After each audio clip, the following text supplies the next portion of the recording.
Que inicie, que inicie Gómez Murillo, por favor.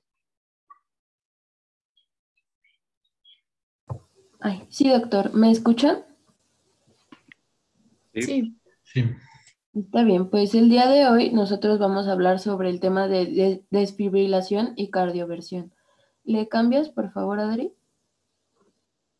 Ok, entonces, antes de entrar de lleno al tema, hay ciertos conceptos que son importantes que sepamos. El primero con el que vamos a empezar va a ser desfibrilador manual. Este va a ser un aparato que nos va a permitir administrar descargas eléctricas y este necesita ser manejado por un operador experto. Este va a constar de un dispositivo computarizado que va a registrar las arritmias cardíacas y va a servir como herramienta para poder identificar el ritmo cardíaco, seleccionar la dosis de energía, así como la carga y la descarga. Si hay algunos conceptos o palabras que no entiendan bien, no se preocupen porque a lo largo de la presentación los vamos a ir explicando. Esto es simplemente para que los tengan en mente. También vamos a tener el concepto de desfibrilador automático. Este va a ser un aparato para detectar el ritmo cardíaco. Este nos va a ayudar a diferenciar entre los ritmos desfibrilables o no desfibrilables. Y algunos de estos aparatos van a realizar descargas sin la necesidad de un operador externo. Y también vamos a tener el concepto de desfibrilador implantable. Este va a ser automático y es pequeño. Como dice su nombre, se va a implantar de manera similar a un marcapasos en el cuerpo del paciente. Esto va a ser en los pacientes que tengan alto riesgo de arritmias susceptibles de desfibrilación. Y por último, ritmo desfibrilable. Este va a ser un ritmo cardíaco susceptible de tratamiento eléctrico mediante el desfibrilador de cualquier tipo. Ahorita vamos a entrar ya como tal en la introducción. ¿Le cambias, por favor? Ok, entonces vamos a tener que las terapias eléctricas utilizadas para el manejo de la emergencia cardíaca van a incluir la desfibrilación, la cardioversión sincronizada y la estimulación transcutánea. Hablando de la desfibrilación, esta debe ser con un desfibrilador externo automatizado, también llamado DEA, o un desfibrilador manual. El uso del DEA va a ser una parte importante del soporte básico de vida que debe ser manejado por el personal de salud o por las personas capacitadas. Sin embargo, el desfibrilador manual, por su parte, la aplicación de la cardioversión sincronizada y la estimulación transcutánea van a ser habilidades del soporte avanzado que, pues, de preferencia todos deberíamos desarrollar.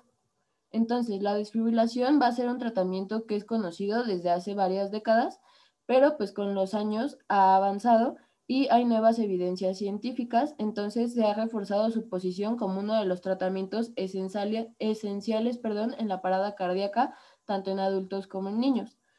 Y se sabe que más o menos un 22% de los pacientes que sufren una lesión cardíaca aguda van a fallecer antes de llegar al hospital, un 14% muere durante su estancia hospitalaria y un 32% son dados de alta sin tener un buen pronóstico a largo plazo. ¿Le puedes cambiar, por favor? Gracias.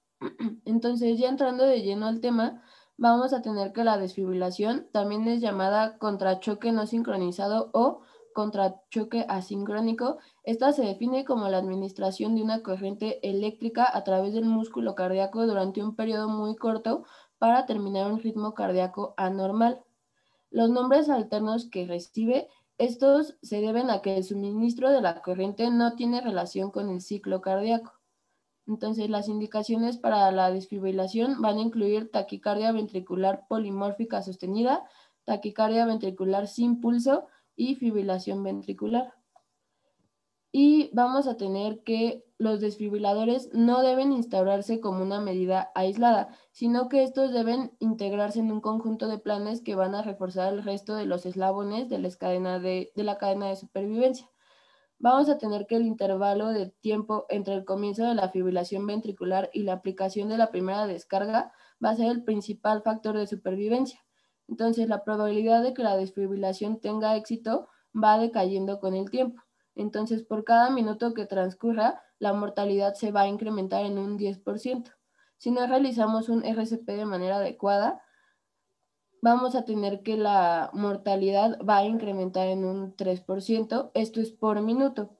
Y también se considera que un programa de desfibrilación temprana va a tener grandes posibilidades de éxito si el tiempo transcurrido entre la parada cardíaca y el inicio de la RCP es menor de 4 minutos. Esto es muy importante que lo recordemos. ¿Le puedes cambiar, por favor? Ahora vamos a tener los tipos de desfibrilación. Estos básicamente se dividen en dos. Vamos a tener que se dividen entre desfibrilación manual y automática. La manual, esta se va a referir a la colocación de las palas o electrodos en el pecho del paciente y a la interpretación del ritmo cardíaco, esto por un profesional de la salud que va a dar la decisión o va a tomar la decisión de dar una descarga si es que está indicado, si es que hay un ritmo desfibrilable. Y por otro lado, la desfibrilación externa automática. Esta es la colocación de las palas o electrodos en el pecho del paciente y la interpretación del ritmo cardíaco va a ser a través de un sistema de análisis computarizado del desfibrilador y de acuerdo al tipo de desfibrilador automático externo que estemos utilizando, la máquina va a enviar un choque si es necesario o le va a indicar al paciente que dé el choque, al médico, perdón, le indicará al médico que dé el choque. Entonces, la desfibrilación es algo que es importante que sepamos, no va a hacer que el corazón arranque, o sea, el propósito de la desfibrilación es que este choque de una corriente eléctrica uniforme de suficiente intensidad para despolarizar las células ventriculares. Esto va a incluir obviamente a las células que estén en fibrilación al mismo tiempo, lo que va a causar una sistolia momentánea y le va a dar la oportunidad a los marcapasos naturales del corazón de reasumir la actividad cardíaca normal. Y aunque el objetivo de la desfibrilación va a ser restaurar la circulación espontánea, vamos a decir que el choque de la desfibrilación es exitoso si hay ausencia de fibrilación ventricular o taquicardia ventricular por lo menos 5 segundos después de la descarga. Y un poco más adelante les vamos a ir platicando de las técnicas de cada uno. Ok, ahora tenemos que hablar de las partes del desfibrilador. Y vamos a tener como definición, obviamente este va a ser un dispositivo usado para administrar una descarga, para eliminar el ritmo cardíaco anormal y va a estar formado por un condensador. Este lo que va a hacer es que va a almacenar energía en forma de electrones a un voltaje particular. Este voltaje va a ser como la presión eléctrica que va a impulsar el flujo de los electrones, que vamos a conocer como corriente, a través del pecho del paciente. También va a tener un marcador o un botón de selección de energía.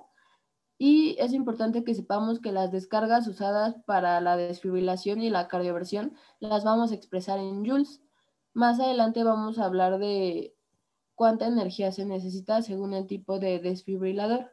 También va a tener un interruptor de carga que va a permitir al condensador cargar, botones de descarga que van a permitir al condensador pues descargar y vamos a tener también las palas de desfibrilación o los electrodos combinados y estos son a través de los cuales la corriente se va a administrar desde el desfibrilador hasta el paciente.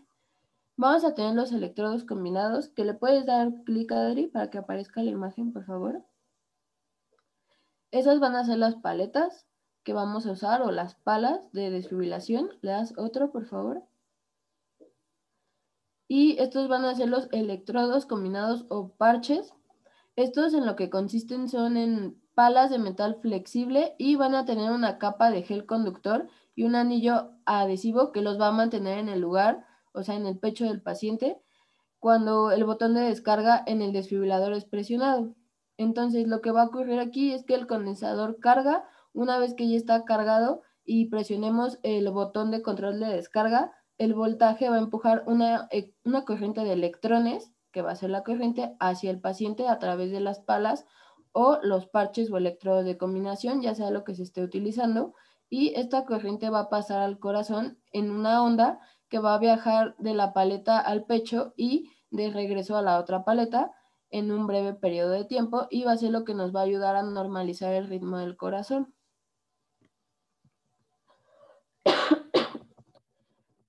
Entonces, para que sigamos platicando de la desfibrilación, tenemos que conocer el concepto de impedancia o resistencia transtorácica. Que continúe su compañero Castillo, por favor. Sí, doctor. Sí, doc. Bueno, vamos a hablar de la resistencia transtorácica, o como bien lo dijo Janita, es la impedancia. Esta se refiere a la resistencia, ¿sí me escuchan? Sí. A la resistencia al flujo de la corriente, y de aquí vamos a desprender el concepto de la impedancia transtorácica, que nos habla de la resistencia natural de la pared torácica al flujo de la corriente, y esta es, bueno, su medida es en ohms y varía entre individuos, depende pues de la complexión del paciente. Y los factores que afectan la resistencia transtorácica son el tamaño de las paletas, la posición de la paleta, uso de material conductivo, fase de la respiración del paciente, qué presión se le aplica a la paleta, bueno, a la paleta contra el pecho del paciente, y la energía seleccionada. Y bueno, vamos a hablar de cada uno de estos durante la presentación. Bueno, este es muy importante, ya que pues el pelo y el tejido son partes importantes de la impedancia. La superficie de la piel, la grasa, los huesos y el pelo pueden causar aumento en la resistencia, y esto puede ser complicado, asegurar un buen contacto de electrodos a la piel, que en pacientes que tienen este pelo en su pecho, y si no hay un buen contacto, la resistencia transtorácica será alta y la efectividad de la desfibrilación pues va a estar disminuida. Al mismo tiempo, los pacientes que tienen bastante pelo en su pecho, habrá un riesgo de quemaduras y un riesgo de chispas de los electrodos al contacto con la piel y de electrodo a electrodo, y por lo tanto pues debemos rasurar rápidamente las áreas donde vamos a poner nosotros el electrodo, pero esto no debe retrasar la desfibrilación, es decir, tiene que ser pues algo muy rápido. La que sigue, por favor. Ahora, el tamaño de la pala o del electrodo. Bueno, la resistencia transtorácica disminuye con palas grandes. En adultos, el tamaño ideal de la pala está establecido que es de 8 a 12 centímetros de diámetro, y estas deben de ser usadas en pacientes pediátricos que pesen más de 10 kilos o mayores de 1 año. En pacientes que pesen menos de 10 kilos se van a usar palas o electrodos de 4.5 centímetros de diámetro. Estos son los pediátricos. Y como regla general se usan las palas más grandes, que quepan en el pecho del paciente pero sin encimarse, y hay que evitar usar electrodos pediátricos para desfibrilación en adultos, porque estos pueden provocar lesiones miocárdicas. Y bueno, cuando se apliquen las palas o los electrodos, depende del desfibrilador que estemos usando, debemos quitar la ropa, debemos exponer completamente el pecho del paciente y asegurarse de tener a la mano los parches o los discos transdérmicos que serán usados para administrar, por ejemplo, glicerina, nicotina, analgésicos, algunos hipertensivos, y no debemos colocar las palas directamente sobre los parches de medicación, porque estos nos van a evitar el buen contacto del electrodo con la piel. Y bueno, si un parche o un disco está cerca del lugar de donde se pondrán las palas, debemos de quitar estos parches o discos y limpiar bien el área. Es importante no usar alcohol bueno, para limpiar no debemos de usar alcohol. Debe de estar bien limpia la zona antes de aplicar las palas. La que sigue, por favor. Bueno, la posición también es importante. Las palas o los electrodos combinados deben de estar colocados en el pecho desnudo del paciente, como ya lo comentamos, y deben de ser etiquetados de acuerdo a su posición. Es decir, si están en el esternón, en la punta, esternón, punta, anterior, posterior, o de acuerdo a su polaridad, si es el positivo o el negativo. Y bueno, es importante que en la posición que haya una correcta colocación de las palas o los electrodos, porque si estas se encuentran muy juntas entre sí, en la parte anterior del pecho una cantidad de corriente se deriva entre ellas y una cantidad insuficiente va a alcanzar al ventrículo, es decir, no va a haber una descarga efectiva, y por otro lado, si están a una distancia correcta, permiten que la cantidad suficiente de corriente alcance el ventrículo izquierdo. ¿Le puedes dar clic, por favor? Bueno, la posición típica de la pala o electrodo usada durante la resucitación es la que más se usa, es la posición esternón apex, que también se llama posición anterolateral o posición apex anterior. Se usa porque la parte anterior del pecho es de fácil alcance, y se debe colocar la pala derecha o llamada esternón del lado derecho del esternón, junto debajo de la clavícula. Esto es del lado derecho y se va a colocar en el centro de la pala izquierda o en el apex. en la línea media axilar, ahí va el otro, y cerca del nivel de donde va la derivación B6 en el electrocardiograma, como se ve aquí en la imagen. Otro clic, por favor. Bueno, otra forma de poner estos parches o palas sería anterior o posterior. Esta aplica para paletas y cojines, y en esta posición una paleta está sobre el corazón, sobre el lado izquierdo del pecho, y la otra está en la espalda, justo debajo de la escápula derecha o izquierda también puede ser. Aquí en esta imagen podemos ver la posición llamada apex posterior. Esta aplica para cojines y en esta uno está sobre el corazón del lado izquierdo del pecho y la otra va a estar detrás del corazón, justo debajo de la escápula izquierda, como se muestra aquí en la imagen. Otro clic, por favor. Y bueno, por último podemos usar también la vía axilar. Esta aplica para paletas y cojines, y en esta posición uno va a estar en el lado lateral derecho del pecho y la otra en la parte lateral izquierda del pecho. Y para preparar la piel no se debe usar alcohol, como ya lo mencioné. Tintura de benzoína, y al poner las paletas debemos asegurarnos de no superponer la paleta sobre el hueso, es decir, que quede pues entre este espacio intercostal. Bueno, también tenemos que usar un uso de material conductivo cuando se usan las palas. Principalmente son geles, pastas, o en su defecto se usan, si vamos a usar electrodos, hay unos que previamente ya traen el gel de fábrica y que no es necesario agregar un gel extra.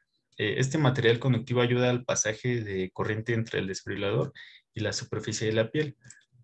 Y bueno, el fallo del uso del material conductivo lleva a resistencia transtorácica aumentada, falta de penetración de la corriente y quemaduras en la piel. Es importante siempre poner la cantidad adecuada de gel, ¿no? Y si los electrodos que ya traen gel, pues revisar que traigan suficiente gel para no provocar todo lo que ya les comenté. Y bueno, no se deben de usar geles o pastas que no están hechas para la desfibrilación.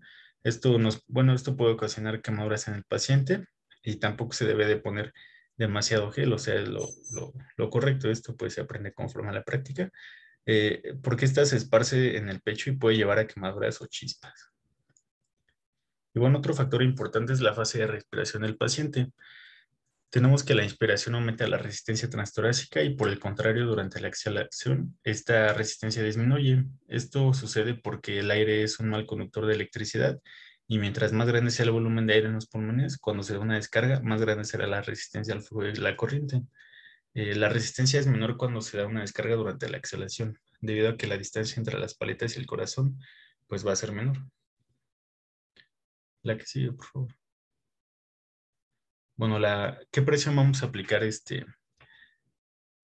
con la pala contra el pecho?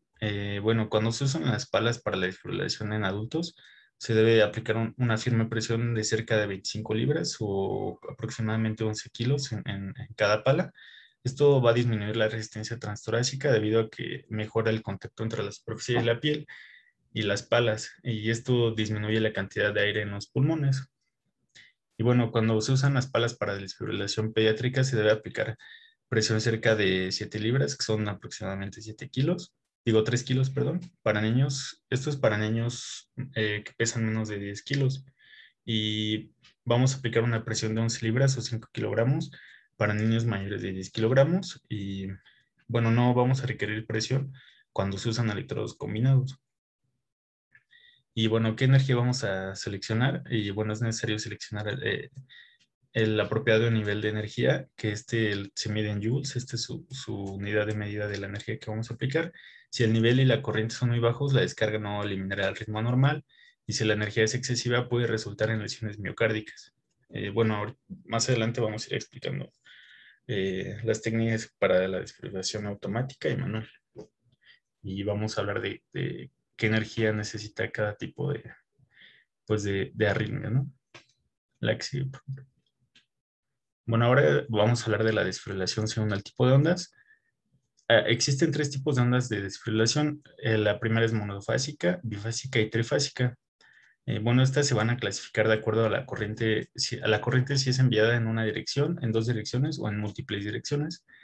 Y bueno, para fines de esta presentación hablaremos solo de los primeros 2 tipos, que serían monofásica y bifásica.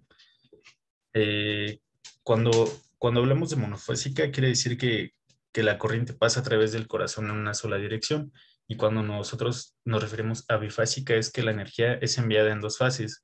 Primero la corriente se mueve a una dirección por un tiempo específico, se detiene y después pasa a través del corazón en una segunda vez en la dirección opuesta en un tiempo corto, es decir, como si regresara a la paleta. Bueno, las ondas bifásicas incluyen versiones bifásicas truncadas exponenciales, rectilíneas y bifásicas pulsadas. Y bueno, actualmente se usan más los de la segunda onda. Bueno, vamos a hablar de la técnica de desfibrilación manual. Este procedimiento que se va a explicar es en un paciente adulto que no responde, no respira y sin pulso. Es decir, un escenario, digamos, clásico, que el ritmo del paciente es taquicardia ventricular sin pulso o fibrilación ventricular y que hay un equipo de 4 personas en nuestro, bueno, en el equipo que va a atender este paciente es de 4 personas. Hay 4 puntos importantes que atender en este paciente para explicar este punto. Es manejo de vía aérea, compresiones de pecho, monitorizar y desfibrilar. Otro que se va a encargar del acceso vascular y administración de los medicamentos.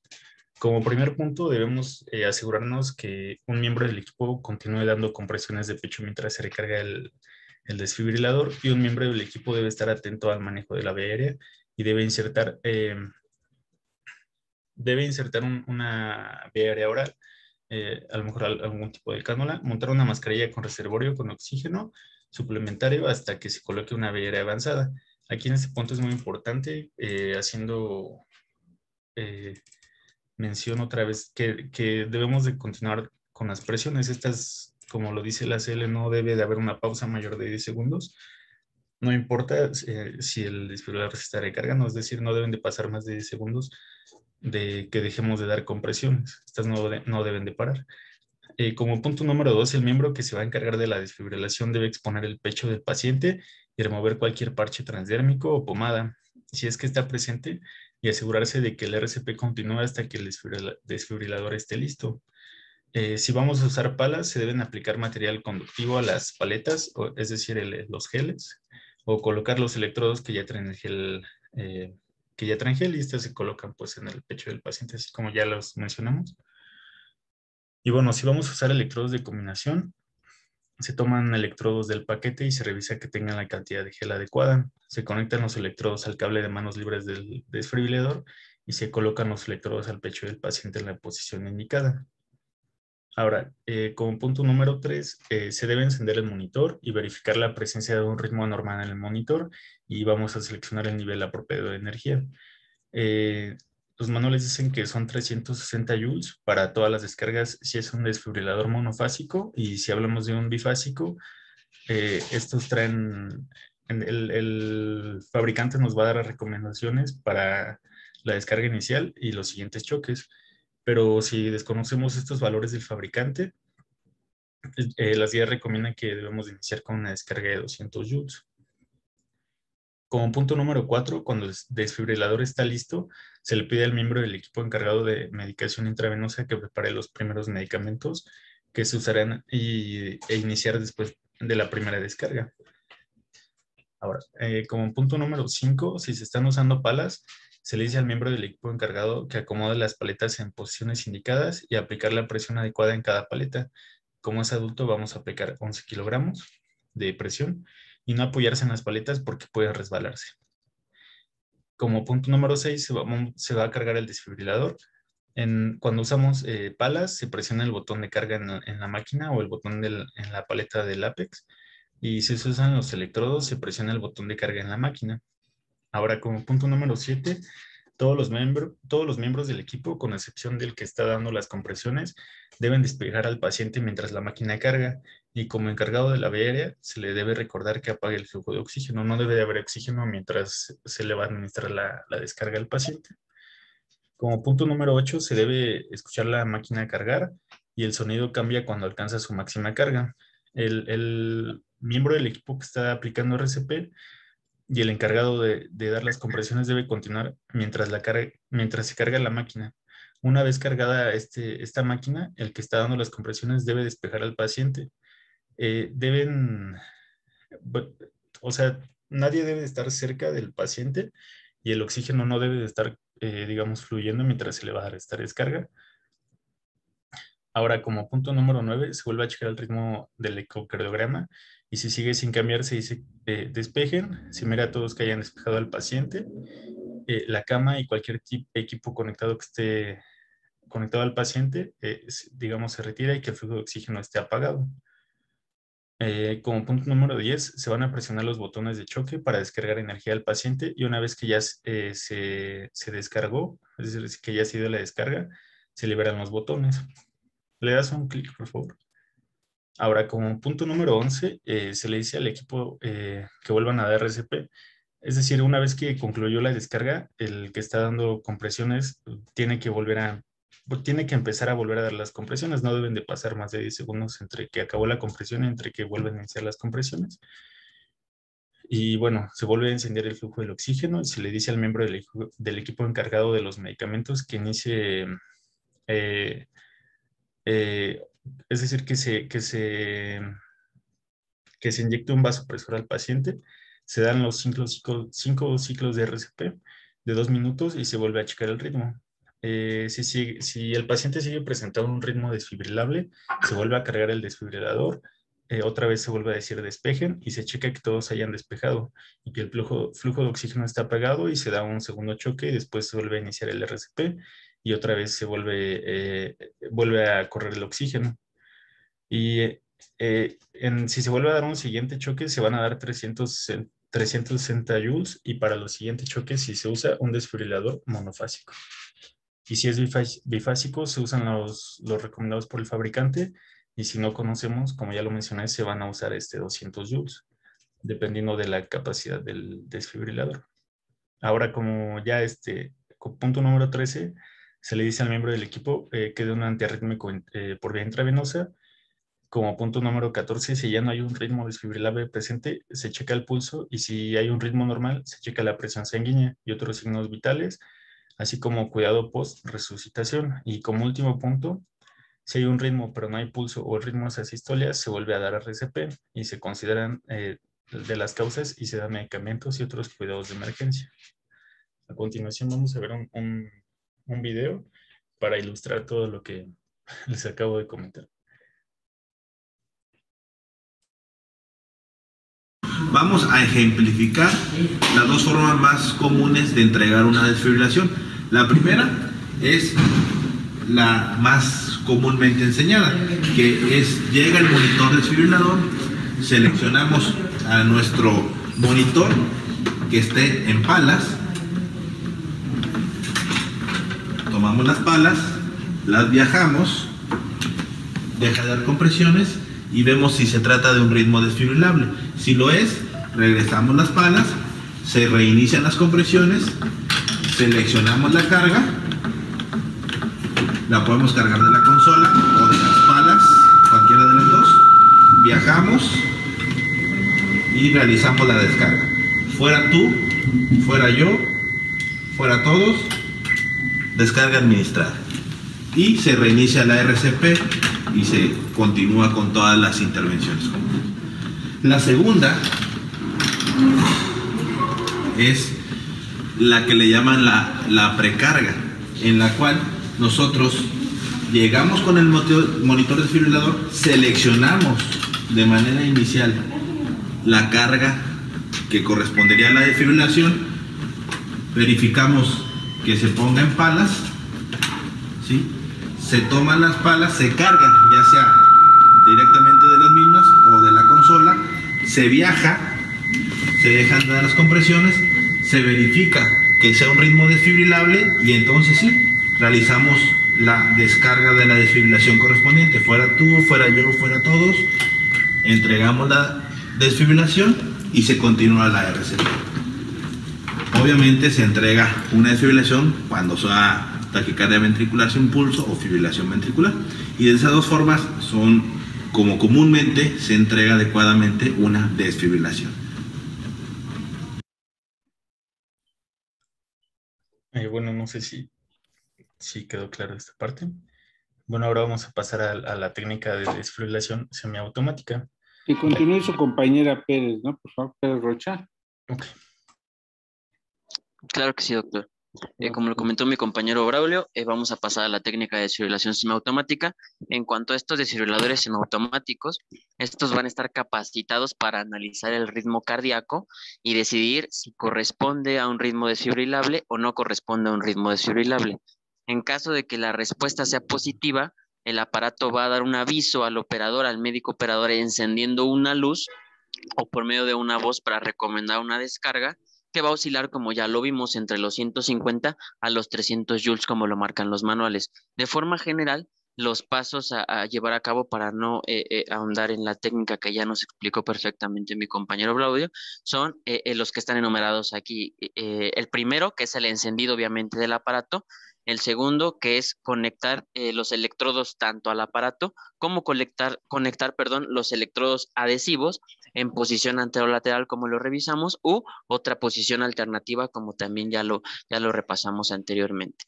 En el análisis del ritmo se va a pedir que no se toque al paciente y se permita que el aparato analice el ritmo cardíaco. Esto va a tardar aproximadamente entre 5 y 15 segundos para que llegue el número 4, que es la carga de la energía. Si está indicada la descarga, pues el aparato va a avisar, repito, con una luz o con un mensaje de voz, con una voz para realizar esta carga, y se pasa al punto número 5, que es la recomendación de la descarga. Una vez haciendo el punto número 4, que es la carga de energía, una vez el aparato cargado, va a recomendar dar esta descarga mediante un mensaje o una luz, y llega al punto número 6, que es la comprobación de la situación. Una vez que está realizada la carga de energía, una vez que está cargado el aparato, el operador va a analizar la situación para comprobar que nadie esté tocando al paciente, que no hay otros riesgos anexos, o que no hay otros riesgos sumados a, y el punto número 7, que el operador va a avisar que dará la descarga, se encargará de oprimir el botón correspondiente para que ésta tenga su fin. El punto número 8, que es el análisis del ritmo resultante, también como ya lo comentaron, el aparato va a informar después de que se realiza la descarga que esta ya se ha realizado, y procederá posteriormente a analizar el ritmo cardíaco resultante de esta descarga. El aparato o el desfibrilador semiautomático va a aconsejar si se continúan con las medidas de reanimación cardiopulmonar o RCP, si es que el ritmo sigue siendo desfibrilable o si el ritmo ya se normaliza, para seguir con los cuidados post desfibrilación. La que sigue, por favor. En este algoritmo, que no van a alcanzar a ver muy bien, pero lo pueden revisar posteriormente.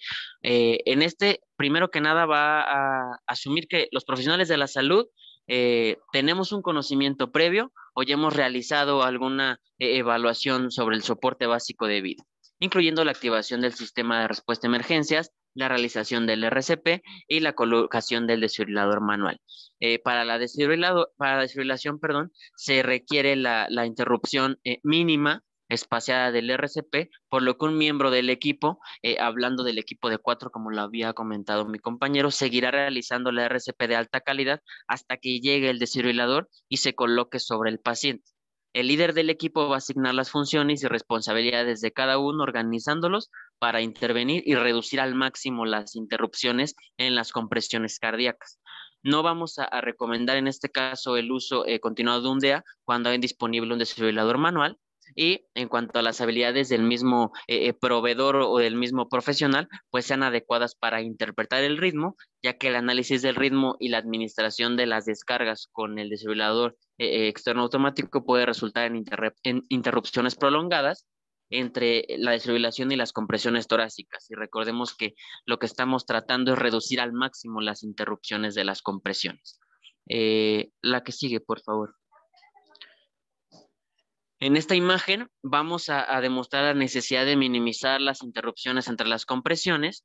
La presión de perfusión coronaria, en este caso será la presión de relajación aórtica menos la presión de relajación de la aurícula derecha. Durante la reanimación cardiopulmonar, esta presión de perfusión coronaria se va a correlacionar con el flujo sanguíneo. el flujo sanguíneo, específicamente el miocárdico, y la recuperación de la circulación espontánea. La recuperación de esta circulación no se va a producir hasta que se va a alcanzar una presión de perfusión coronaria mayor o igual a 15 milímetros de mercurio durante la reanimación cardiopulmonar. Será necesario, después de esto, reiniciar la reanimación cardiopulmonar mientras nuestro desfibrilador, hablando del desfibrilador manual, se está cargando, acortando el intervalo entre la última compresión y la descarga, evitando la disminución de estos intervalos largos de tiempo.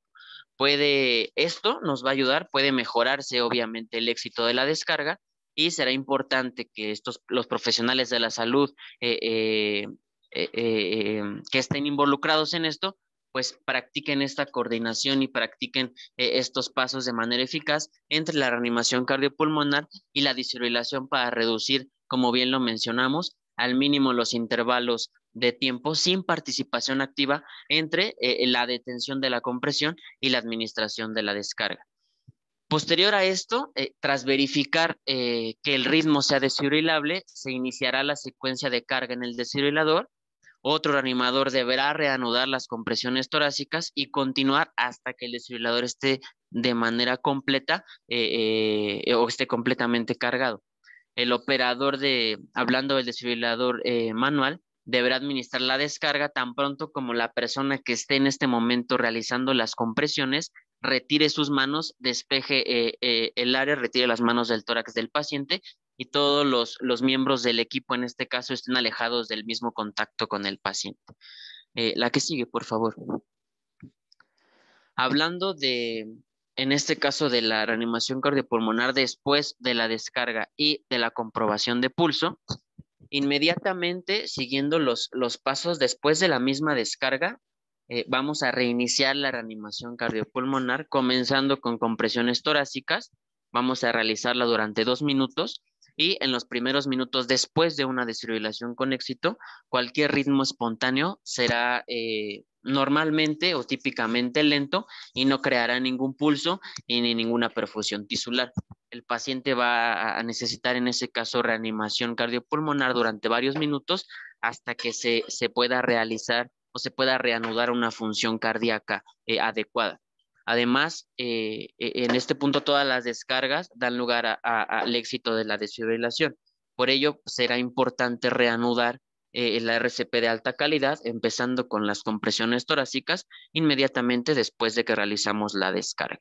Es importante que no se debe realizar una comprobación de ritmo o una comprobación de pulso en ese momento, a menos que el paciente realmente muestre signos de actividad vital, o una monitorización avanzada indique que hay una recuperación de la circulación espontánea.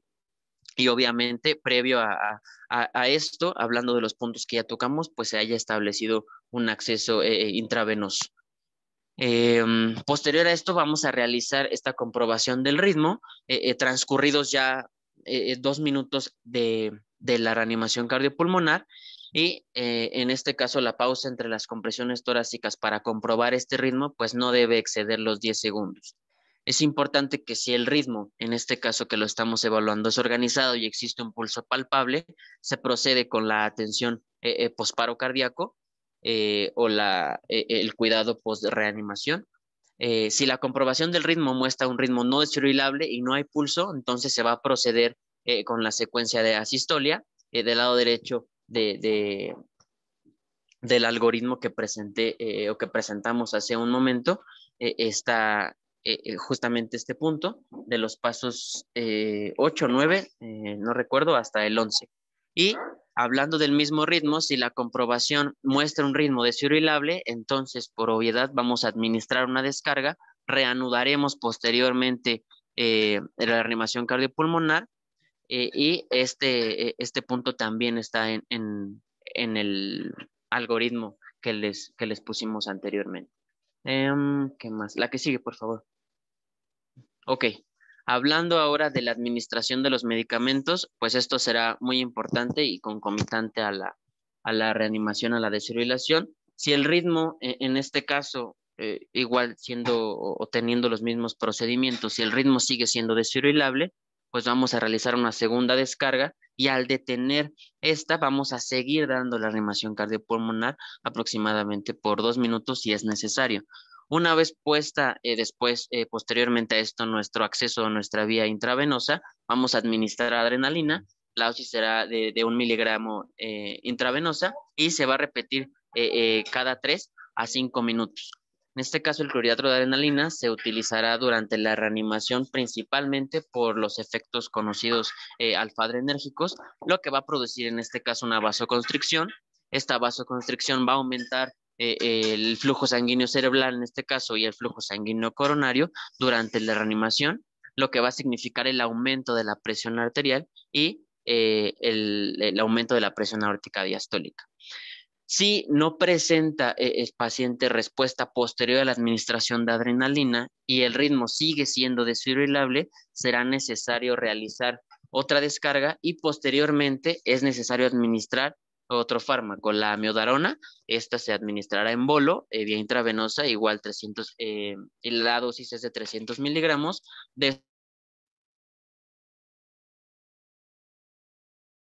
Se podrá administrar una dosis adicional de 50 miligramos, igual de la misma forma vía intravenosa. Hablando de la amiodarona, en este caso, pues este medicamento, como lo conocemos, es un agente antiarrítmico, es un agente de primera elección, en estos casos de la parada cardíaca o del paro cardíaco, ya que ha demostrado clínicamente, pues, mejorar la tasa de recuperación de circulación espontánea, que es lo que buscamos como un objetivo en este paciente, y las tasas de supervivencia hasta el ingreso hospitalario en adultos, con la fibrilación ventricular y la taquicardia ventricular sin pulso refractarias. Este fármaco lo consideramos un antiarrítmico de clase 3, pero posee específicamente características electrofisiológicas de manera propia de otras clases. Va a bloquear, en este caso, los canales de sodio a frecuencias de estimulación de vía rápida, que es un efecto, en este caso, de clase 1. Va a ejercer, además, una acción antisimpática no competitiva como un efecto propio de clase 2 y uno de los principales efectos de la administración, en este caso prolongado de la amiodarona, pues es la misma prolongación del potencial de acción cardíaco, que de igual forma es lo que estamos buscando en nuestro paciente, y este será el tercer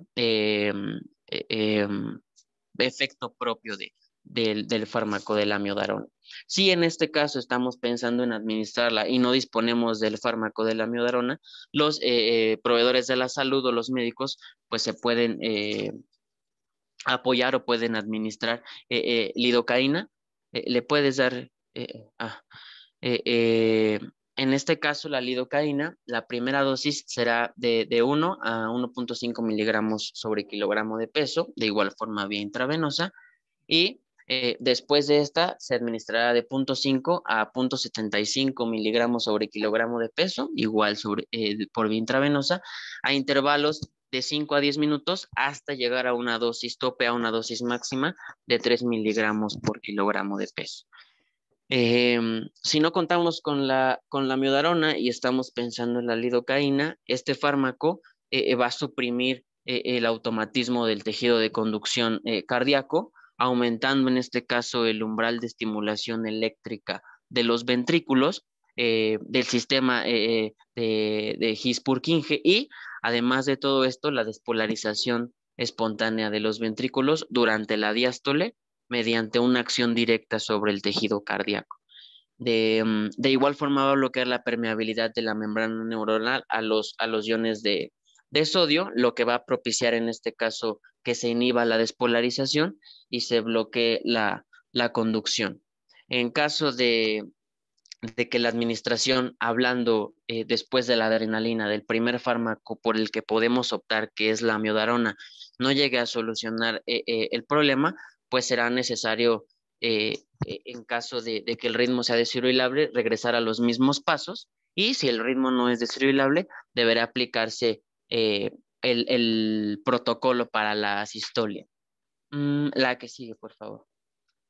Creo que no se alcanza, así se alcanza, es que yo tenía el zoom en la la pantalla, pero en caso de este algoritmo, pues vamos a iniciar la reanimación cardiopulmonar, vamos a administrar, como lo comentamos, oxígeno, conectamos los cables al monitor o al desfibrilador y vamos a verificar el ritmo después del mismo. Va a ser, como ya lo hemos venido comentando durante la presentación, una reanimación cardiopulmonar continua, la monitorización de la misma calidad de la reanimación cardiopulmonar, y deberemos o podremos nosotros apoyarnos con la farmacoterapia por accesos intravenosos de la adrenalina, de la amiodarona, si en este caso tenemos los ritmos desfibrilables, de los cuales también vamos a hablar más adelante, que es la fibrilación ventricular y la taquicardia ventricular, sin un pulso refractario,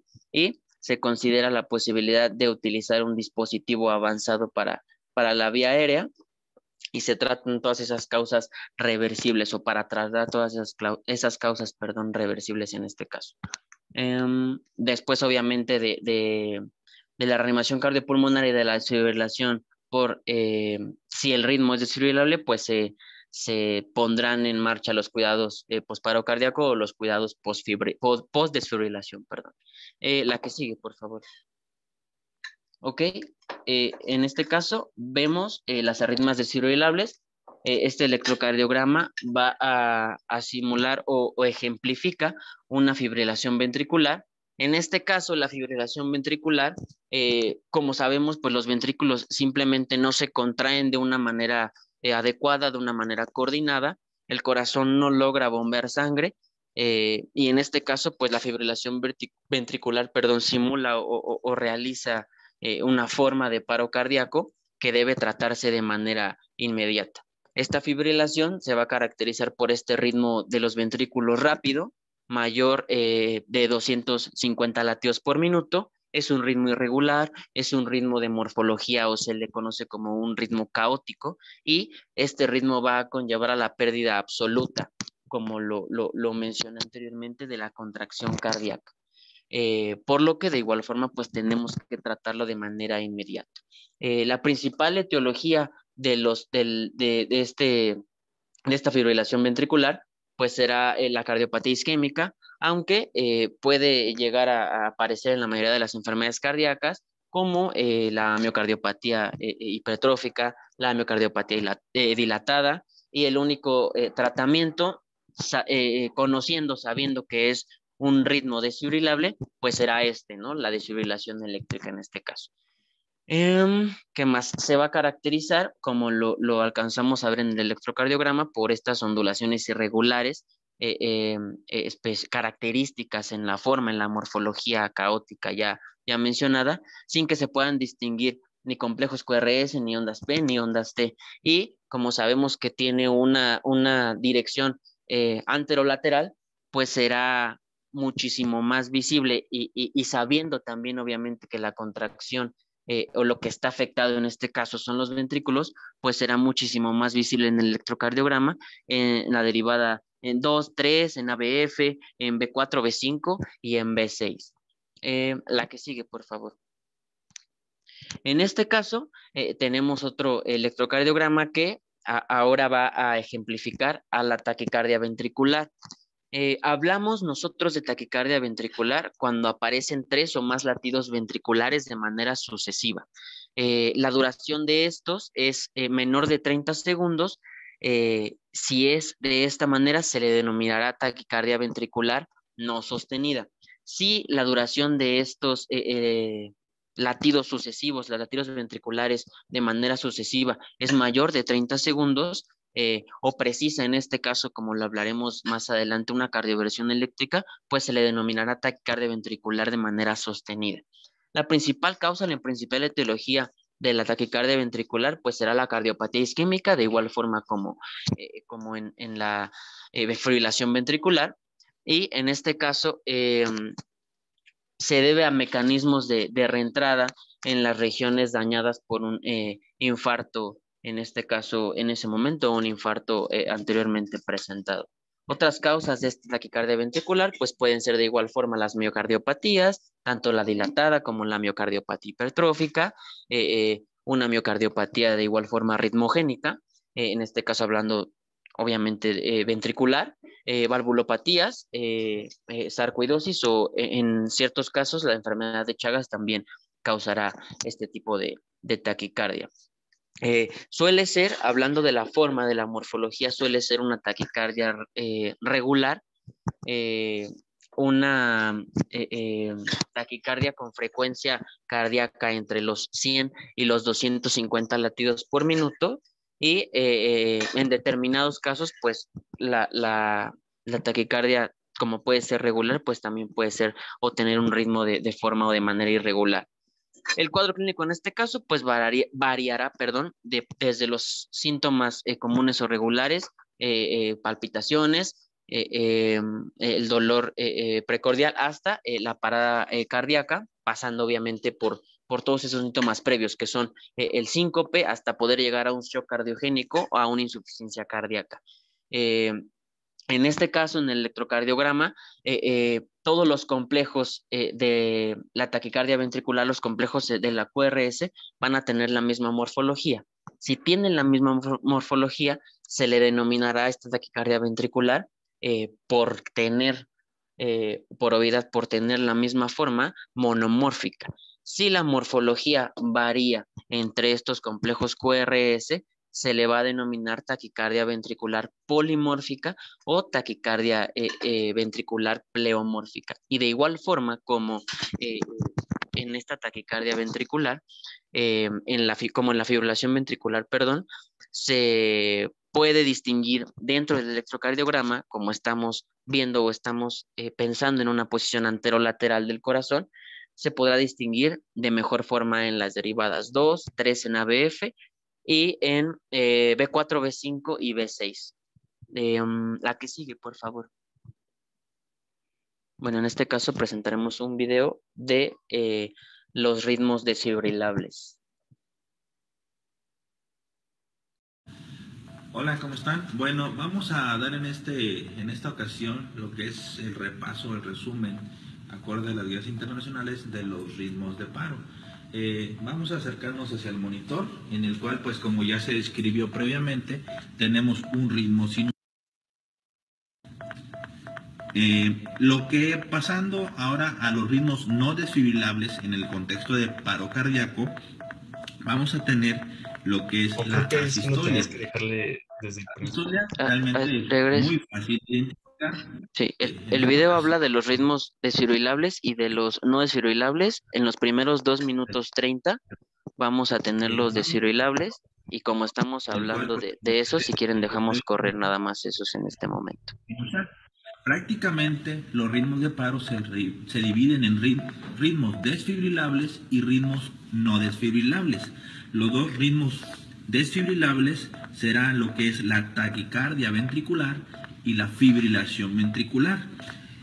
En este caso vamos a poner en nuestro trazo del monitor una fibrilación ventricular, la cual tiene las características de ser un ritmo caótico. Si se dan cuenta, no se observa un ritmo organizado, no hay un complejo QRS, no hay una onda P y por lo tanto no tiene ninguna regularidad.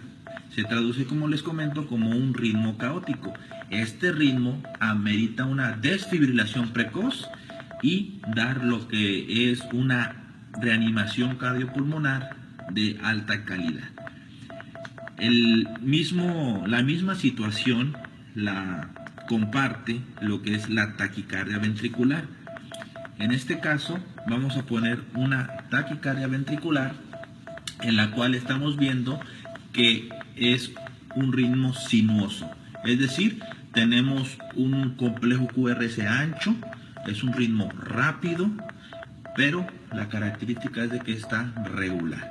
Si se dan cuenta, visualmente es regular con el QRS ancho y el ritmo es sinuoso. Se puede presentar de diferentes formas o características, pero al final de cuentas el concepto es el mismo. Si se dan cuenta, QRS ancho, rápidos y permanece lo que es el ritmo sinuoso.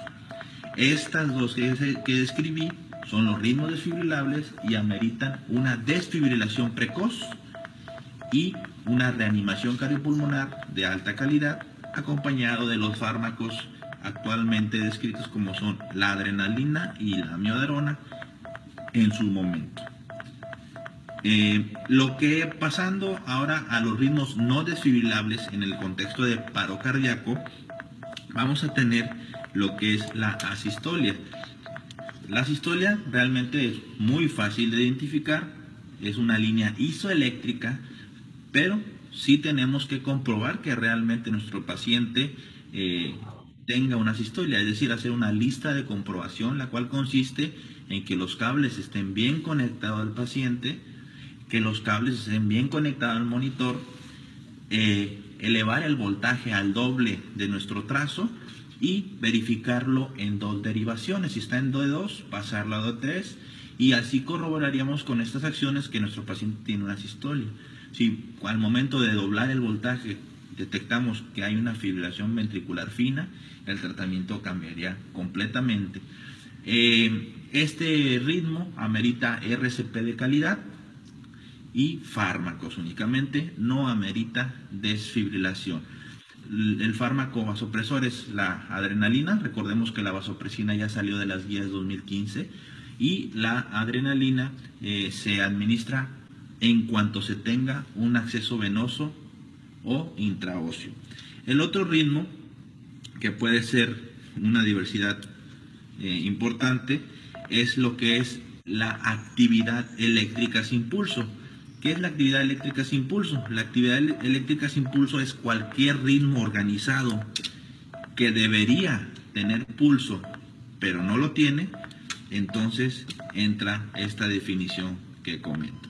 Si nosotros tenemos cualquiera de estos ritmos, exceptuando la fibrilación ventricular, la taquicardia ventricular, que son ritmos organizados, pero son ritmos propios, vaya, que tienen su tratamiento aparte, entonces tendríamos una actividad eléctrica sin pulso. ¿De acuerdo?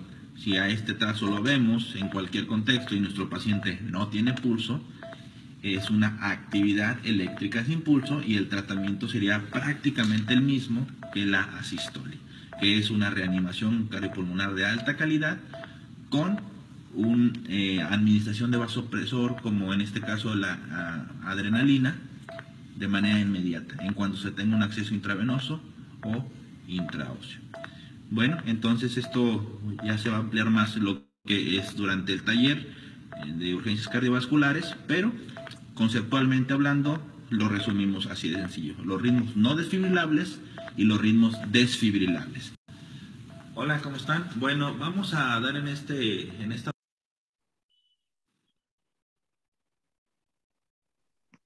Ok, como lo vimos entonces en el video de la diapositiva anterior, los ritmos desfibrilables como la taquicardia ventricular y la fibrilación ventricular, perdón, serán ritmos fibrilables, y la sistolia o la actividad eléctrica sin pulso serán ritmos no desfibrilables. Se tendrá que acudir a otro tipo de tratamiento. En este caso... Nada más, permíteme. Yo creo que aquí, yo se los comenté en la clase pasada, debemos de hacer la aclaración de qué tipo de taquicardia ventricular estamos hablando. Yo creo que en el video, ¿verdad?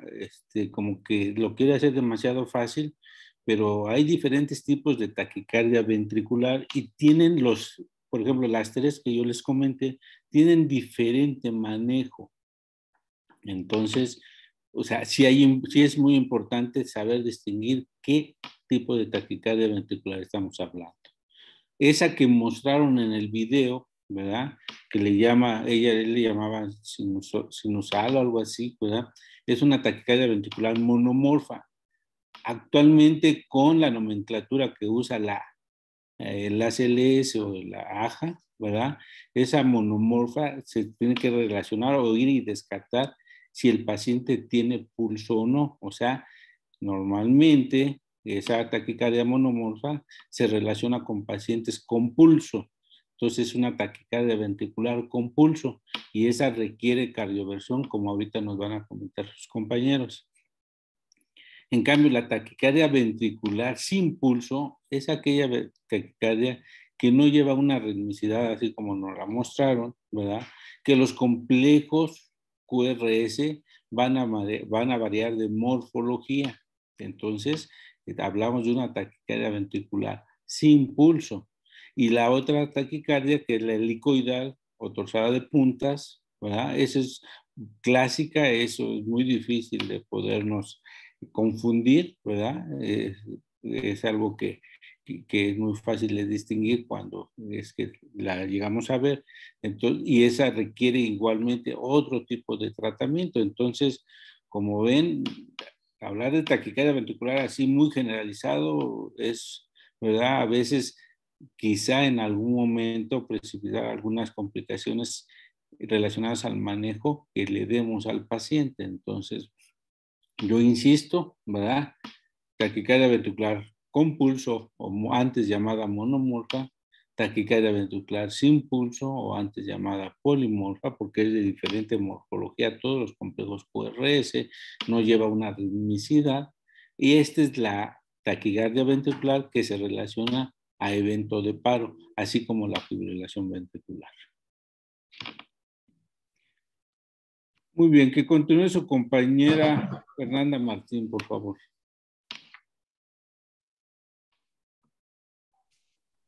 Sí, doctor. Permítame tantito. Y bueno, para los cuidados por reanimación, pues aunque la restauración de la presión sanguínea y la mejora del intercambio gaseoso ayudan, pues no van a asegurar por completo la supervivencia ni la recuperación funcional, por lo que los cuidados de posreanimación deben estar dirigidos al restablecimiento de la perfusión efectiva a los órganos y a los tejidos, y el tratamiento óptimo de la enfermedad causante de la resucitación cardiopulmonar y sus consecuencias hipoxicoisquémicas. Y bueno, las medidas serían optimizar la perfusión sistémica, tratamiento de la enfermedad de base, corregir las alteraciones metabólicas, monitorizar y la saturación de oxígeno, tratar las quemaduras si es el caso y las medidas de soporte. Y se pueden producir quemaduras de primer grado en la piel que se tratan de forma inmediata, cubriéndolas con una gasa humedecida en suero fisiológico, y posteriormente se le puede aplicar crema hidratante y analgésico si los precisa.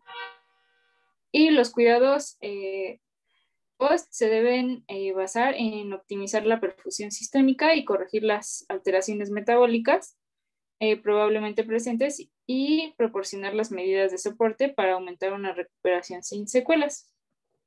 También, debido a que la hipertermia es muy frecuente en las primeras 48 horas post-paro cardíaco, es nuestra labor valorar y controlar la situación térmica del paciente, dado que esto puede tener consecuencias neurológicas que pueden ser graves. Y dentro de este procedimiento, la hipotermia terapéutica se consolida como una estrategia con efectos benéficos en la práctica, dentro del cuidado y la preservación neurológica, así como también de la disminución de la mortalidad intrahospitalaria. Y las pautas determinadas para lograr el máximo provecho de la hipotermia terapéutica son, la primera sería comenzar comenzar durante la fase inmediata, los primeros 20 minutos con el tratamiento. Se debe aplicar la técnica durante un mínimo de 12 horas, siendo el tiempo habitual de las 24 horas. También debemos disminuir la temperatura corporal hasta 32 o 34 grados, valorando la necesidad de recurrir a métodos externos o internos. Y también debemos de evitar que la temperatura alcance cifras inferiores a 32 grados. Y esto puede ser debido a que pueden surgir complicaciones como arritmias, coagulopatías e hiperglucemias.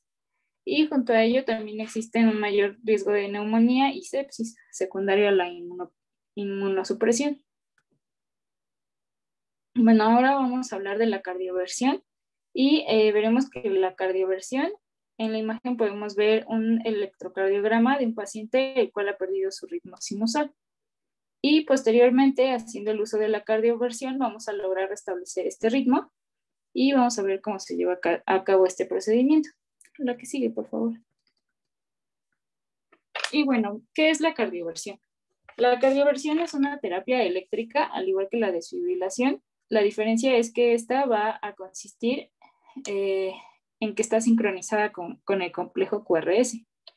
Aquí el operador debe configurar el desfibrilación en sincronización y de esta manera estará listo para hacer la cardioversión.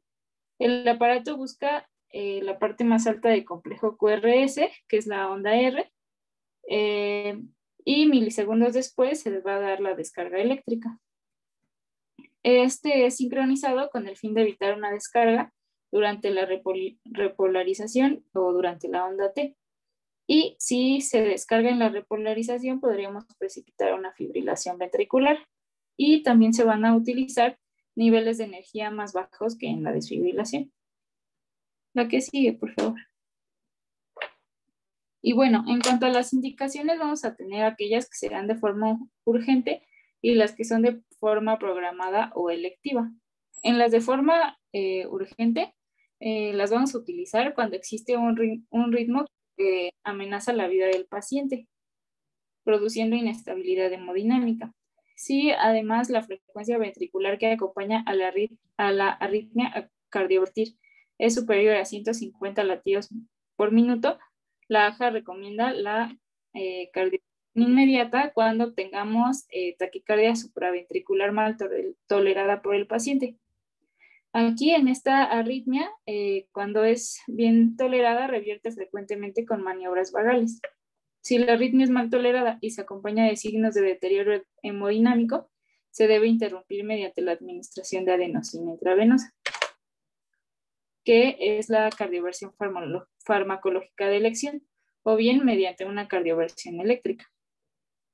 También la taquicardia ventricular con pulso, que provoca un deterioro hemodinámico, y asimismo la fibrilación auricular con frecuencia ventricular rápida e irregular que cause algún trastorno hemodinámico. Bueno, en este electrocardiograma vamos a ver una taquicardia supraventricular que va a estar caracterizada por una frecuencia cardíaca acelerada, y aquí la señal que se va a originar en el nódulo auriculoventricular, y en el electrocardiograma se va a caracterizar por ser una taquicardia regular, con complejos QRS estrechos y una frecuencia cardíaca elevada.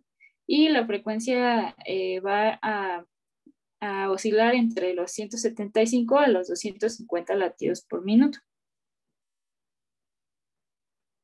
Ahora aquí en esta vamos a presentar una fibrilación auricular, y esta es una arritmia cardíaca en la que hay una activación auricular rápida y desorganizada, y la contracción auricular se va a perder, por lo tanto el llenado ventricular va a ser muchísimo menos efectivo. Y la actividad eléctrica auricular rápida y desorganizada puede conducirse en mayor o menor medida hasta los ventrículos, y esto puede producir que las respuestas ventriculares sean muy rápidas. Y en el electro vamos a ver que no hay onda P, y en su lugar van a aparecer ondas rápidas de fibrilación de distinta forma, tamaño y ritmo, que condicionan a una respuesta ventricular irregular. Y los complejos ventriculares son de aspecto normal, mientras que las contracciones auriculares son irregulares y sin morfología apreciable. Esta es la arritmia cardíaca más frecuente en la práctica clínica y no se asocia con muerte súbita, aunque puede conllevar al deterioro hemodinámico con pérdida de la tolerancia al ejercicio. Y en términos globales, se duplica la mortalidad y aumenta el riesgo de sufrir un accidente cerebrovascular. Y entre las razones clínicas para restaurar y mantener el ritmo sinusal en pacientes con fibrilación auricular se incluyen la mejoría de los síntomas, la prevención de la taquicardiomiopatía y el fallo cardíaco. La que sigue, por favor. Y bueno, en cuanto a las de forma programada o electiva, aquí la cardioversión eléctrica puede demorarse en el tiempo y no existe un compromiso vital.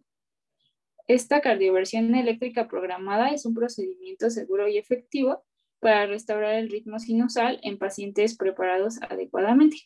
Y bueno, aquí las arritmias que más frecuentes son tratadas son el flúter auricular persistente, que es, bueno, aquí el tratamiento de elección sería la ablación. También tenemos la fibrilación auricular, que la cardioversión eléctrica va a permitir la reversión a ritmo sinusal con una frecuencia superior a la de los fármacos antiarrítmicos aislados o combinados. Y se realiza en pacientes con fibrilación auricular persistente que sean sintomáticos o bien que tengan una fibrilación auricular de reciente aparición para acelerar el paso al ritmo sinusal. Y bueno, cabe mencionar que el procedimiento de la cardioversión eléctrica será igual tanto si se realiza de forma urgente como de forma programada.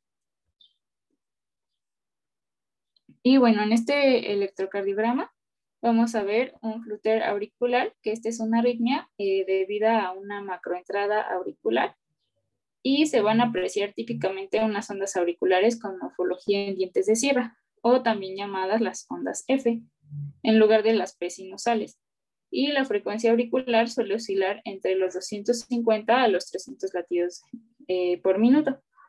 Y en ocasiones el bloqueo es variable en el tiempo y por ello es relativamente común encontrar en un mismo trazado electrocardiográfico intervalos con conducción variable.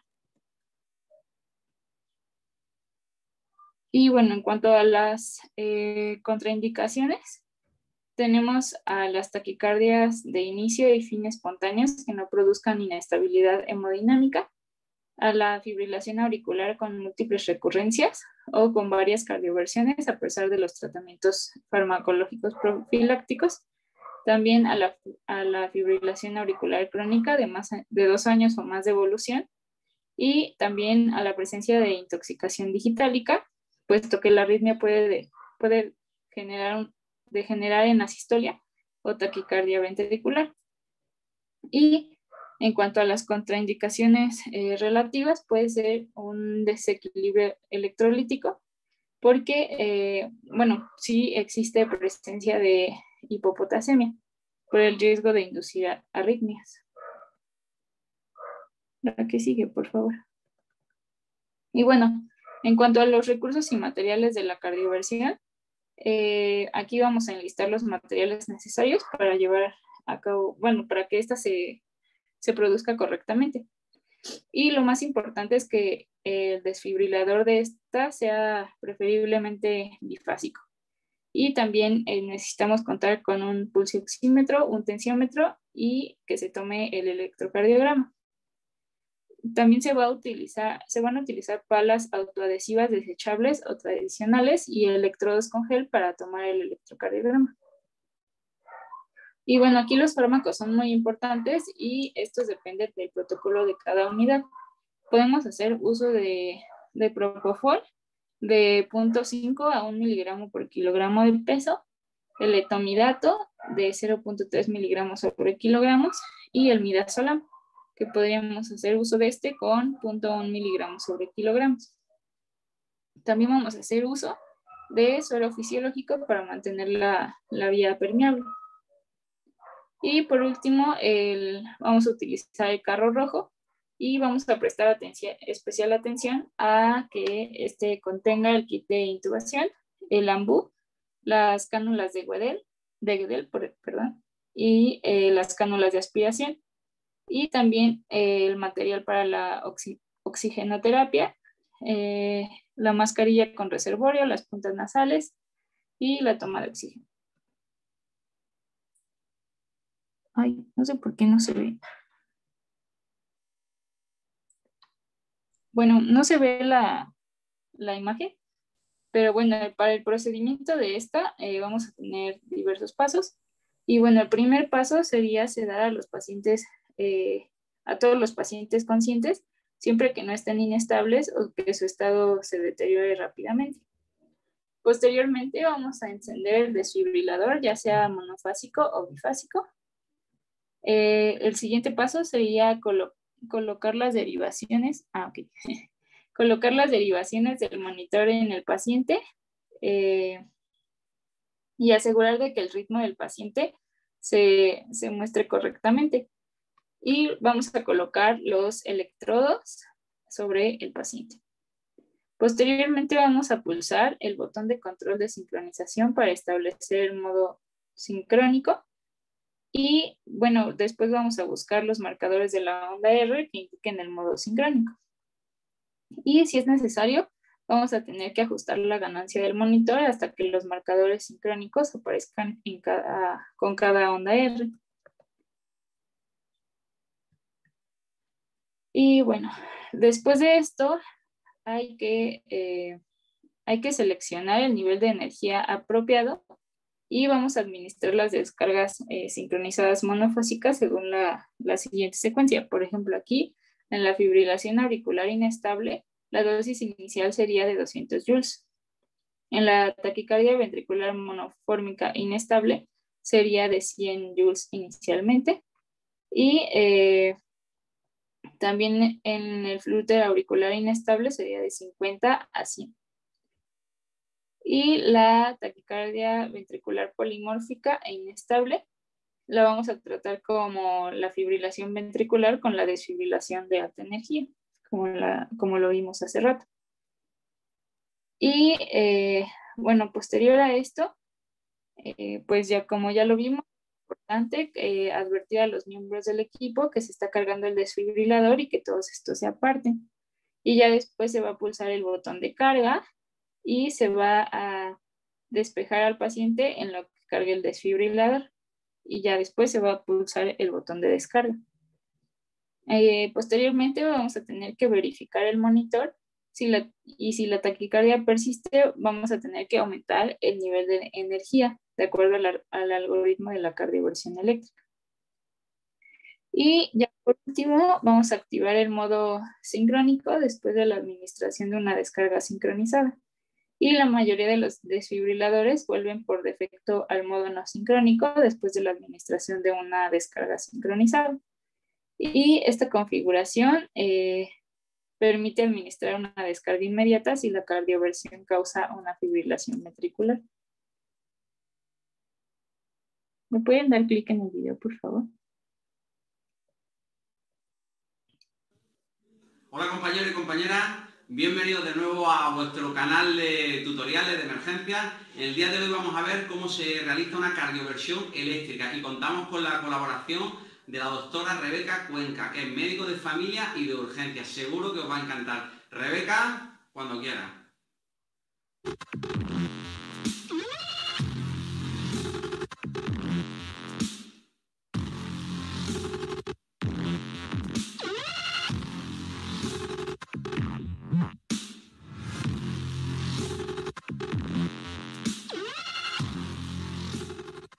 Vamos a revisar la técnica de cardioversión eléctrica en nuestra urgencia extrahospitalaria. La técnica de cardioversión eléctrica ya sabéis que está indicada cuando son taquiarritmias inestables hemodinámicamente. Para realizar la cardioversión, el paciente debe estar monitorizado con una vía periférica canalizada y es recomendable la administración de oxígeno previa a la cardioversión. En el momento de realizar la cardioversión sí retiraremos la fuente de oxígeno, ¿de acuerdo? También es recomendable tener la vía aérea preparada, pues si hubiera alguna complicación y hubiera que utilizar material de vía aérea. Para cardiovertir, encendemos el monitor y le damos al botón manual. Es como cuando vamos a desfibrilar, ¿vale? Si le damos al botón manual, aparece esta pantalla por defecto. Y ahora viene el paso más importante en la cardioversión. La cardioversión, a diferencia de la desfibrilación, se hace de forma sincronizada. Es decir, la descarga va a ser sincronizada con el complejo QRS, concretamente con la onda R. Si nosotros no apretamos el botón de sincronización, lo que estamos haciendo es desfibrilando y podemos inducir en ese paciente una arritmia ventricular maligna, ¿vale? Entonces, es muy importante que una vez que aparezca la pantalla, le demos al botón de sincronizada, ¿de acuerdo? Fijaros, se puede poner asincrónica, que es cuando habitualmente desfibrilamos, y ahí sería sincrónica. Es el paso más importante en esta técnica, ¿de acuerdo? Una vez que tenemos el modo sincrónico, lo que vamos a hacer es elegir la energía. Fijaros que aquí, con la rueda, o se puede con los botones 50, 100, 150, 200, ¿vale? ¿Qué energía vamos a utilizar? Pues depende de la arritmia que tengamos. Se establece que para la taquicardia de QRS estrecho y el flúter auricular utilizaremos intensidades más bajitas, entre 70 y 120 julios. Para la taquicardia de QRS ancho y la fibrilación auricular, recordad que son inestables hemodinámicamente, en caso de inestabilidad, se utilizarán intensidades más altas, de 120 a 150. Imaginaros, yo utilizo, pues decido empezar en 100. La forma de desfibrilar, pues se puede hacer con las palas o con los parches. Las últimas recomendaciones de la AER hablan de que son recomendables los parches. Si decidimos hacerlo con las palas, ya sabéis que la técnica es la misma que para desfibrilar. Se colocan las palas en la posición habitual, se carga y se descarga. Si tenéis alguna duda de cómo hacer esta técnica, existe un tutorial de manejo básico, incluso uno de desfibrilación, ¿de acuerdo? Donde se ve perfectamente cómo realizar esta técnica. Otra cosa importante en la cardioversión, a diferencia de la desfibrilación, es que cuando nosotros realicemos la descarga, a diferencia de la fibrilación, no va a ser inmediata, sino que puede haber una latencia de unos segundos. Es muy importante.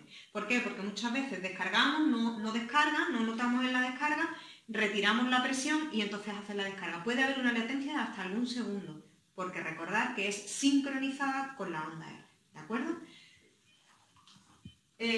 ¿Cuántos intentos? Se pueden hacer hasta 3 intentos, ¿de acuerdo? Si no fuera efectiva. Cada 2-3 minutos se reevalúa la derivación que utilizaremos en la pantalla, aquella derivación donde mejor se ve el QRS, concretamente la onda R, que suele ser la derivación 2, ¿vale? Reevaluamos el ritmo en la pantalla, reevaluamos al paciente y si hace falta se vuelve a repetir hasta 3 veces. Si se puede aumentar entre descarga y descarga la intensidad, hasta 50 mA o un 50% de la intensidad previa que utilicemos. Eso es todo.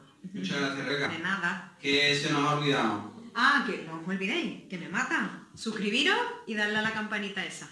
Muchas gracias. De nada. Hola, compañeros. Ok, bueno, ya una vez que ya tenemos un poquito más claro esto, vamos a pasar a ver cuáles son las complicaciones de la cardioversión. Entonces, aquí la tasa de complicaciones es inferior al 5% y la mayoría de estas complicaciones son autolimitadas. Por ejemplo, los cambios transitorios en el electrocardiograma, como los cambios en el segmento ST y la onda T.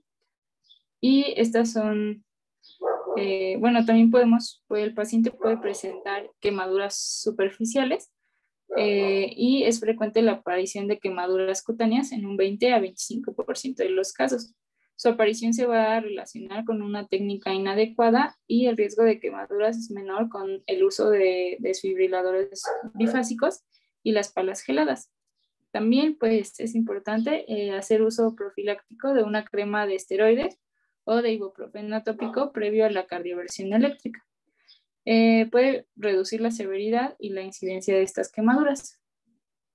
Y bueno, pueden existir también complicaciones graves, pero pues estas son menos comunes que amenacen a la vida del paciente, tales como las arritmias, especialmente en casos de intoxicación digitálica, hipopotasemia o sincronización adecuada. También puede presentar el paciente bradicardias externas, tromboembolismos, y pues aquí va a variar la incidencia del tromboembolismo, pero existe un riesgo mínimo que sería pues menos del 1%. Y debemos de tomar todas las precauciones pertinentes. Y también el paciente puede presentar edema pulmonar, necrosis miocárdica y los riesgos propios de la sedación o anestesia como la hipotensión y la hipoxemia.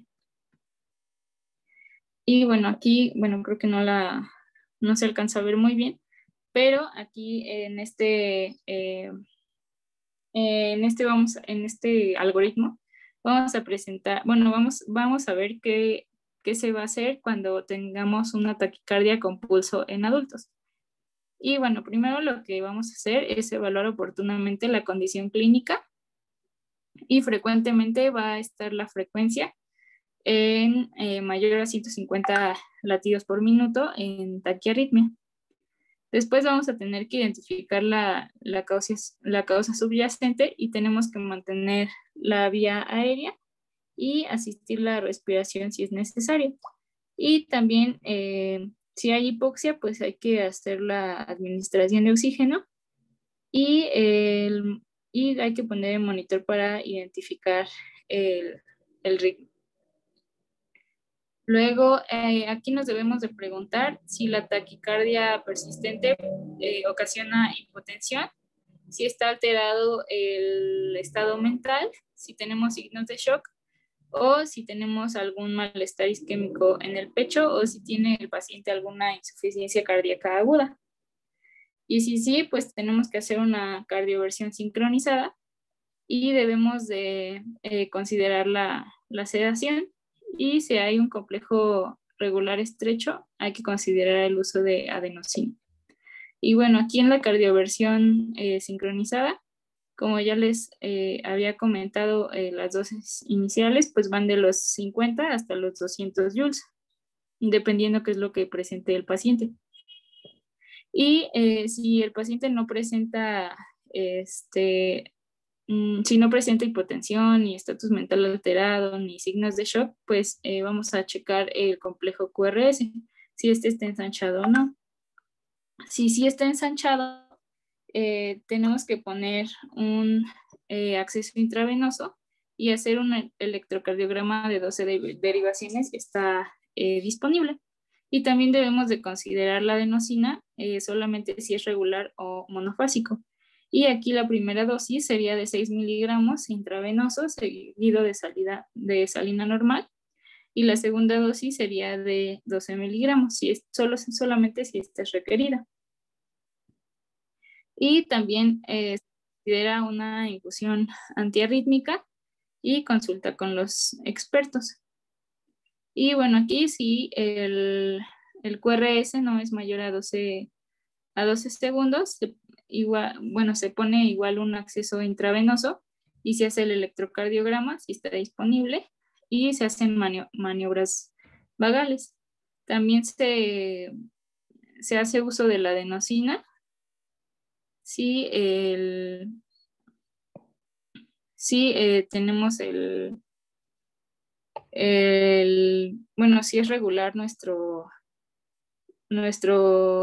electrocardiograma y también podemos hacer el uso de beta bloqueantes o bloqueadores de canales de calcio. Y eso sería todo.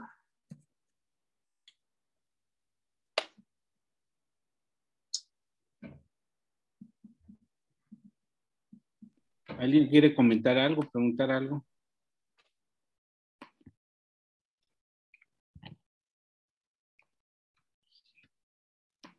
¿No? Ya sabemos en qué arritmias vamos a cardiovertir y en cuáles vamos a desfibrilar.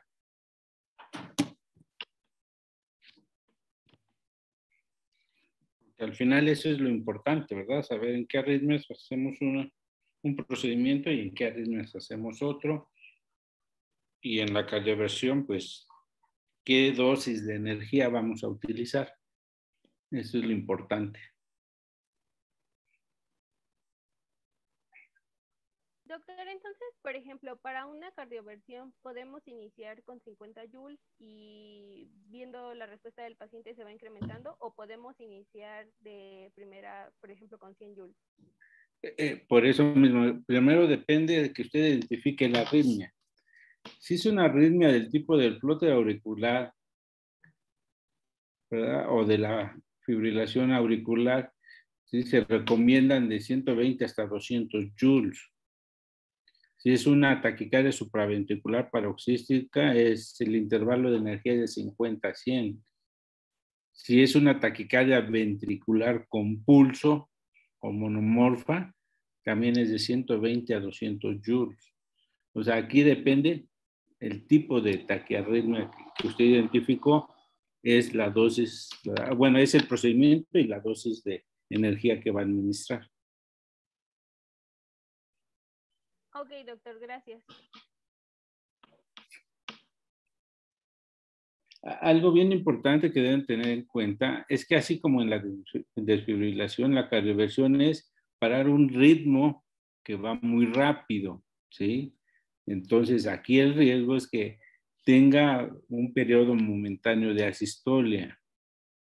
¿Y por qué digo riesgo? Porque a veces esa asistolia, ¿verdad?, continúa durante algunos segundos de más o a veces minutos, y entonces tenemos que estar preparados con el carro de paro para dar, ¿verdad?, todo lo que es el procedimiento de RCP, ¿verdad?, compresiones torácicas, asegurar una adecuada vía aérea y dar una adecuada oxigenación o ventilación. ¿Sí? Entonces, esto es bien importante. Asimismo, en las arritmias, bueno, todas las arritmias rápidas tienen un riesgo al súbitamente disminuir la frecuencia, que son embolígenas. Entonces, en todas las arritmias rápidas a las que se le va a hacer cardioversión eléctrica, se les tiene que administrar una dosis previa al procedimiento, ya sea de anticoagulante, heparina no fraccionada o las heparinas de bajo peso molecular. Eso es bien importante por el riesgo de embolización, aunque según la diapositiva que presentaron es hasta un 1% de complicación, pero el problema es que ese 1% les puede tocar a ustedes. Entonces, por eso es la importancia de, ¿verdad?, lo que sería la administración de este fármaco. Y cuando son procedimientos que en algún momento vamos a programar, o sea, una cardioversión programada de un día para otro, entonces anticoagulamos completamente a nuestro paciente, ¿sí?, durante 24 horas con infusión continua con heparina para evitar ese tipo de complicaciones. Muy bien. ¿Algo más que quieran comentar o preguntar? Creo que no, doctor. No. Eso es. Doc, bueno, en los manuales dice hasta 3 veces los intentos, pero en la práctica, ¿se puede hacer más o llegan hasta 13 y ya está ahí? Sí, realmente no, no hay o sea, se sugieren 3, ¿sí? Acuérdense que todos los algoritmos, bueno, son sugerencias de manejo, son guías, pero no son recetas de cocina. Entonces, en algún momento podemos dar un cuarto, ¿verdad? Una cuarta descarga, dependiendo qué respuesta haya tenido nuestro paciente. ¿Y con cuánto sería lo ideal, por ejemplo, una taquicardia ventricular?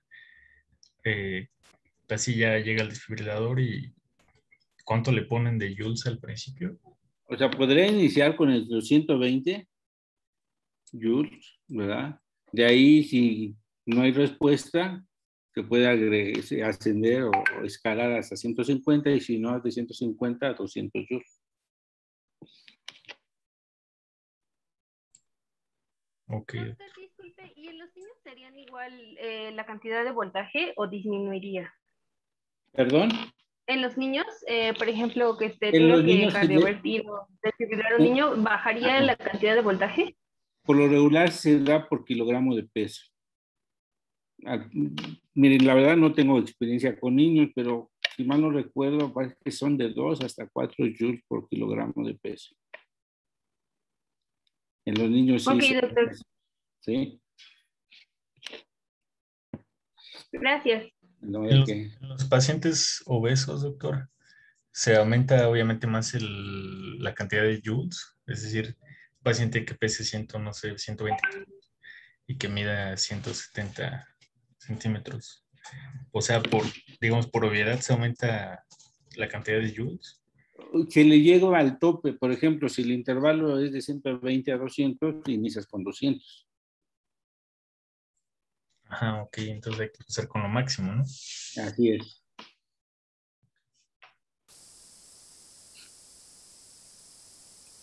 Y otra pregunta, me causó pues así como duda, ¿no? Lo de la parte de que los pacientes que tienen bueno, pelo en su pecho, ¿así los rasura o así? Claro. ¿Sí? No. Sabemos que ese es un riesgo de un procedimiento fallido. Entonces se le pide a enfermería que se supone que todos los servicios de urgencias tienen un rastrillo, por decirlo así, ¿no? Entonces se le pide que haga el rasurado, y se le dice las áreas específicamente. Por eso es importante que nosotros sepamos dónde van. Normalmente ya saben, pero bueno, no falta quien nos pregunte, entonces nosotros sabemos, debemos saber dónde van a ir colocados, ya sea los parches o las palas, y entonces vamos a pedir que se haga ese procedimiento. Lo que sí es que se les pide es que sequen bien, ¿verdad?, la piel del paciente por el riesgo que puede haber al momento de la descarga. Ok, doctor. Sí.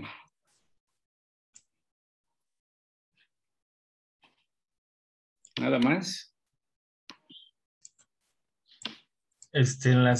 En la fibrilación auricular que se trate con la cardioversión, es ¿sí es tanto digamos, una urgencia o se puede, porque según lo que lo que leímos y así, es que pues puede pasar tiempo para hacerle, o sea, se planea la cardioversión.